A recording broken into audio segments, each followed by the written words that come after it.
Olá, tudo bem? Meu nome é Túlio Tosati, eu sou psicólogo clínico e psicólogo social do Instituto Raquel Barreto. E hoje eu venho aqui para a gente conversar um pouco sobre a campanha do Maio Amarelo. Mas antes de entrarmos no assunto referente à campanha do Maio Amarelo, eu iria apresentar para vocês a nossa ONG, no caso o Instituto Raquel Barreto. O Instituto Raquel Barreto é uma ONG atuante no terceiro setor, sem fins lucrativos, que trabalha com a conscientização de trânsito há 13 anos na região do Vale do Aço. A nossa história é muito bonita, é uma história marcada por resiliência, na qual o casal Barreto, que é a nossa presidente Maria de Lourdes Barreto, e o nosso diretor Adil Barbosa, transformaram o luto em luta na perda de sua filha, Raquel Barreto, em um crime de trânsito, que foi acometido por uma pessoa embriagada. Isso há 13 anos atrás. Após essa perda, esse casal, vendo a dificuldade de uma família prosseguir mediante uma tragédia como essa, sentiu a obrigação de tentar amenizar esses números no trânsito e de acolher essas famílias que passam pela mesma situação.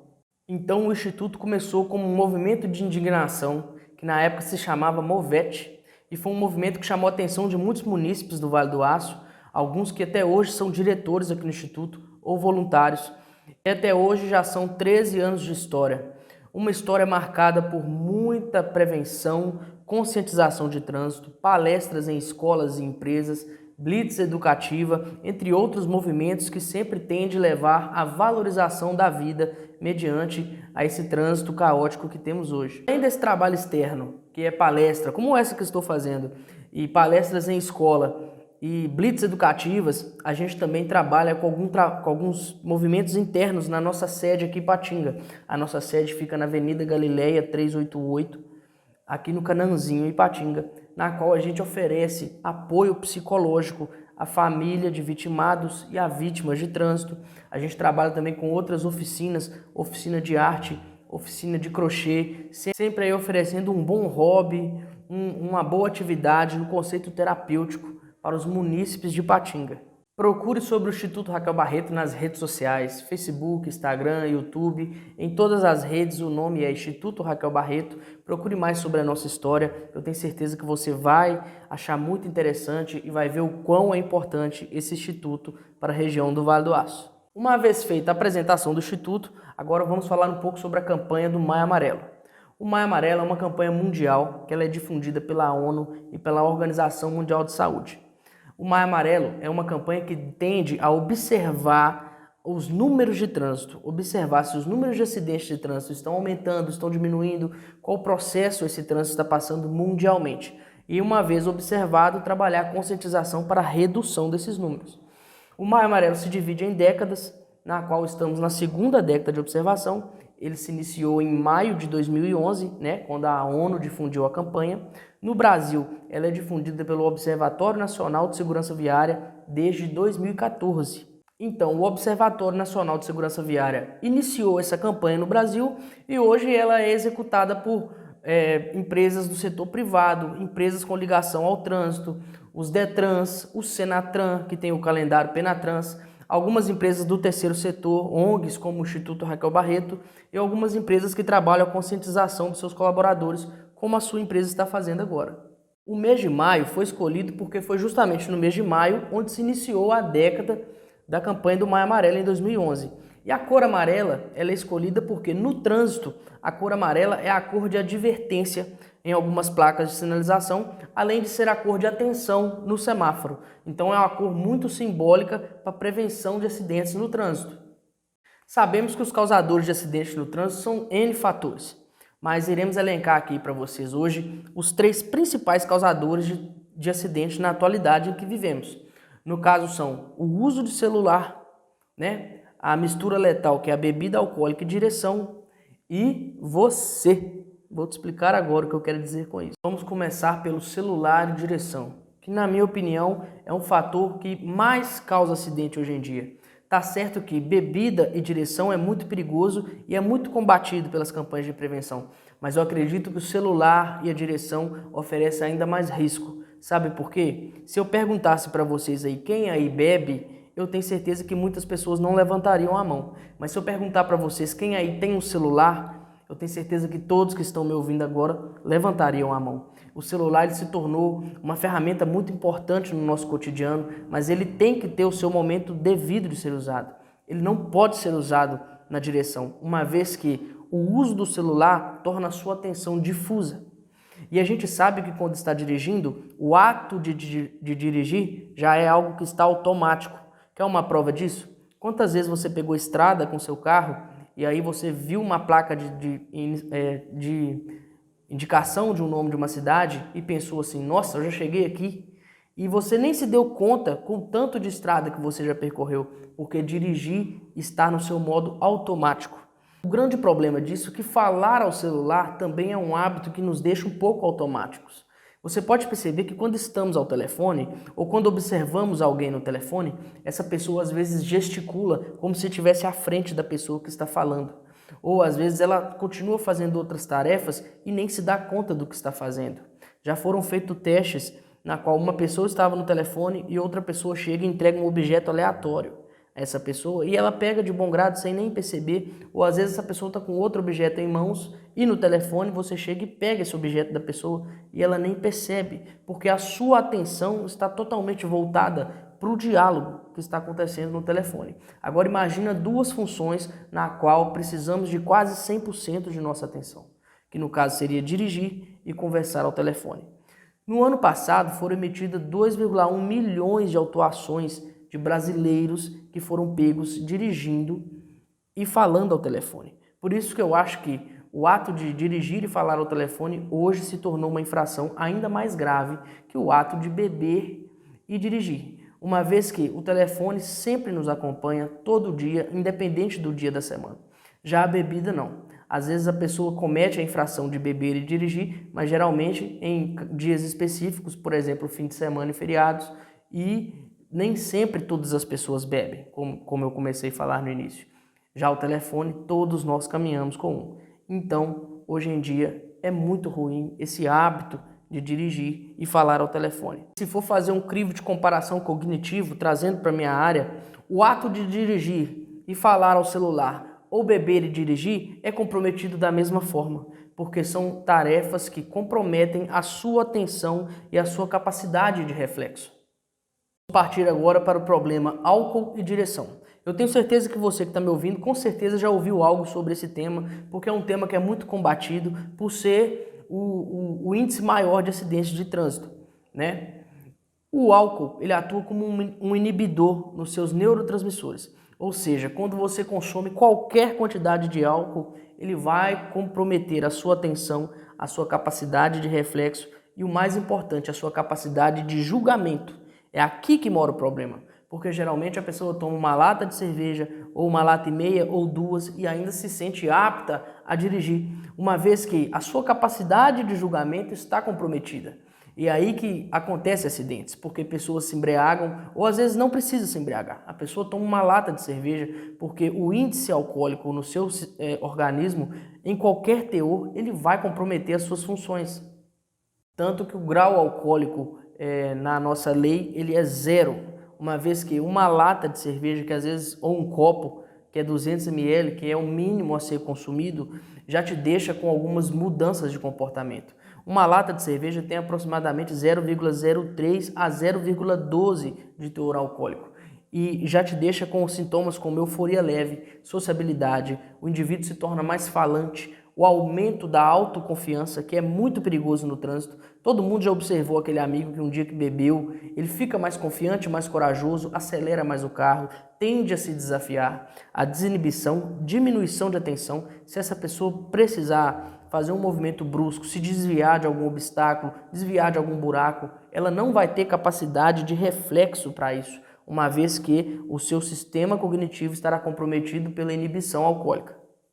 Ou seja, não existe quantidade mínima que é disponível ou permitida pela lei para teor alcoólico no sangue durante a direção. Se você for parado numa fiscalização com a presença do etilômetro, qualquer quantidade alcoólica vai te comprometer judicialmente. Mas o grande problema do trânsito, gente, não é multa. O problema do trânsito hoje em dia não são as penalidades financeiras. O problema do trânsito é que o trânsito, cada escolha que você faz, você coloca a sua vida e a vida de outras pessoas em risco. É o que a gente tem mais a perder. Se você quiser pensar de forma mais marcante, talvez você possa colocar a sua vida e a vida da sua família em risco. A vida de um filho, a vida da mãe, a vida da esposa ou do marido. Então é muito importante a gente trabalhar a conscientização do trânsito voltado para os prejuízos ao qual não cabe ressarcimento. Porque o dinheiro a gente sabe que a gente paga a multa, a gente perde a carteira, depois tira a habilitação novamente, recupera o dinheiro da multa.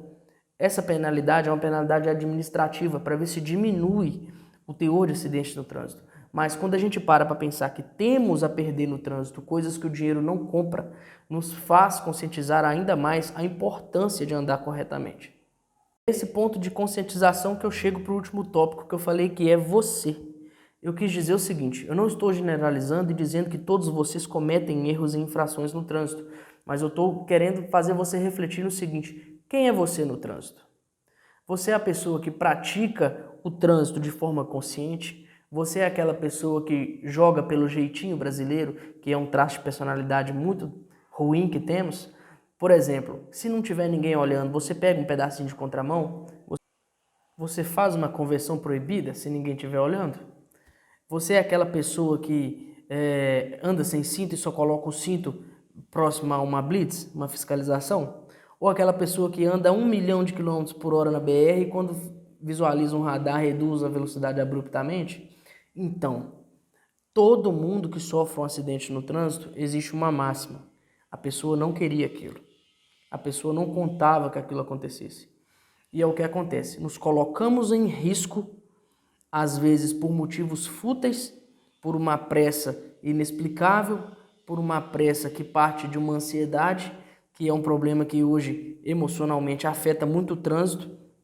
Todo mundo tende a querer ganhar uma vantagem, todo mundo quer chegar primeiro, quer ultrapassar pela direita, todo mundo quer garantir os seus direitos, né? Garantir o seu jeito de ser no trânsito, mas esquecemos que a segurança no trânsito é fruto de uma consciência coletiva. E eu acredito que educação no trânsito é um tema que já deve ser ressignificado, uma vez que todos os motoristas, pelo menos a maioria dos motoristas que compõem hoje o trânsito, são habilitados, então passaram pela educação teórica e prática para estar ali. O grande problema da inadimplência e da negligência mora na educação primária, mora naquela pessoa que sabe o que é certo, mas erra de forma consciente. É este o problema do trânsito. Em todas as batidas que temos, atropelamentos, todo mundo sabe onde deveria estar. Hoje em dia temos que parar de trabalhar a educação do trânsito no sentido beabá das autoescolas. Por exemplo, respeite o limite de velocidade, use cinto de segurança, se dirigir não beba. Não adianta. Você tem que mudar um fator aqui, ó. Compreender que a segurança no trânsito é fruto de uma consciência coletiva e você tem que fazer a sua parte, independente do comportamento do outro. Não adianta você virar para mim e falar assim: Túlio, mas eu faço a minha parte e o outro dirige todo desgovernado. Não se guie pelo erro do outro. A forma que você se comporta no trânsito diz mais sobre você do que pela pessoa que está ao seu lado. Então, não espere gentileza da pessoa para ser gentil. Pratique a gentileza, pratique o bom hábito, pratique as leis de trânsito. Eu tenho certeza que você vai se colocar em segurança e vai colocar os demais do trânsito em segurança. O trânsito só vai alcançar um nível de segurança expressivo quando todos compreenderem que não adianta a gente cumprir as leis de trânsito somente quando estamos sendo fiscalizados ou quando estamos sendo observados. E muitas vezes, até quando estamos sendo observados, somos negligentes. Posso te dar um exemplo? Se o seu pai tinha habilitação, você já viu seu pai dirigindo após tomar uma cervejinha? Ou você já viu seu pai dirigindo sem cinto de segurança? E para você que é pai, como que é o seu comportamento com seus filhos? Você deixa seu filho presenciar você dirigindo sem cinto? Ou você fazendo uma ultrapassagem proibida? Né? Ou num excesso de velocidade, às vezes até numa forma de brincadeira? Isso tudo são moldes para os motoristas do futuro. Enquanto a gente não entender que a forma que atuamos no trânsito tem que vir da educação primária que temos, da moral e ética que preservamos, o trânsito não vai inferir mudança nenhuma. Não adianta no mês de maio você ficar mais vigilante e pensar, não, estamos no maio amarelo, eu vou dirigir de forma mais prudente, e durante o resto do ano você voltar a ser o motorista inadimplente que você sempre foi. Entendeu? E quando eu falo motorista inadimplente, eu estou querendo dizer aquele motorista que está lá quando não tem ninguém olhando. Quando é você, às vezes de madrugada na via, pega uma contramão, ou às vezes numa área que é mais tranquila, você fazer uma ultrapassagem proibida.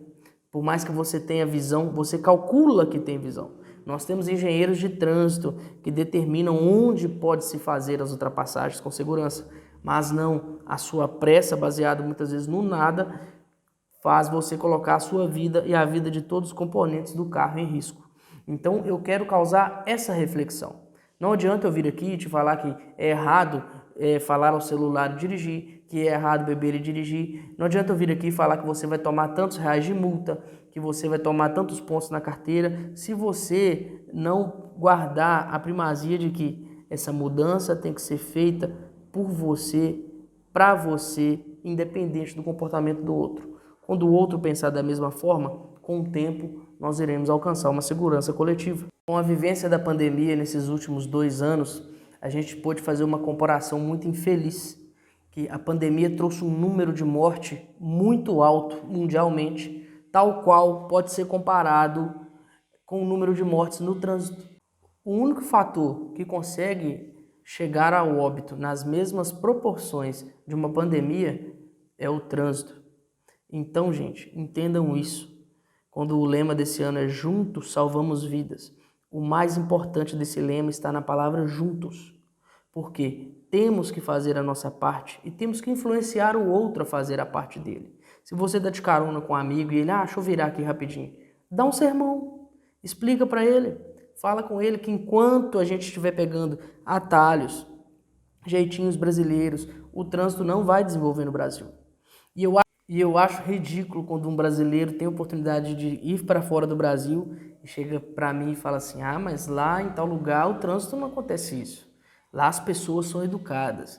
Vocês já perceberam o quão isso é inferior? O quão isso expõe o nosso complexo de vira-lata? Mas isso é assunto para outras palestras. Então, gente, pare de se inferiorizar e colocar a culpa no Brasil por um todo. A culpa do Brasil está nos brasileiros. Então vamos fazer a nossa parte no trânsito de forma consciente e independente de ter alguém olhando ou não. Vamos ser prudentes e éticos. É isso que eu peço a todos vocês. Eu tenho certeza que se a gente praticar a educação no trânsito, independente do retorno do outro e de sermos assistidos, com certeza poderemos dizer que juntos salvamos vidas. Então eu agradeço a vocês por essa atenção.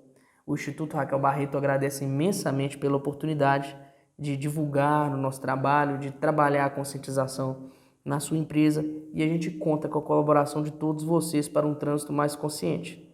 Muito obrigado.